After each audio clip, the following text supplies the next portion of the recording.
ధనుర్మాసం December 17 నుంచి ధనుర్మాసం ప్రారంభం. మహావిష్ణువుకు అత్యంత ప్రీతికరమైన మాసం. ధనుర్మాసమంతా విష్ణు పారాయణాలతో దేవాలయాలు మారుమోగుతాయి. మార్గశిరం ఈ మాసంలోనే ధనుర్మాసం జరుగుతుంది.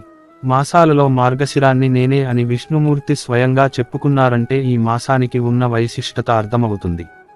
మార్గశిరం విశిష్టత. మార్గశిరం అంటే మార్గాల్లో శ్రేష్టమైనదని అర్థం. మార్గంలో సాధనం అనగా ఉపాయాల్లో గొప్పది. మార్గం అనగా కర్మయోగం, జ్ఞానయోగం, భక్తియోగం. కార్తికేయుడు, కాలభైరవుడు, దత్తాత్రేయుడితో పాటు భగవద్గీత అవతరించింది కూడా ఈ మాసంలోనే కావడం విశేషం. మార్గశిర మాసం శ్రీకృష్ణతత్వానికి ప్రతీకగా నిలుస్తుంది. ఈ మాసంలో లక్ష్మీదేవిని, నారాయణుడిని తులసితో పూజిస్తే సకల సంపదలు కలుగుతాయని శాస్త్రాలు చెబుతున్నాయి.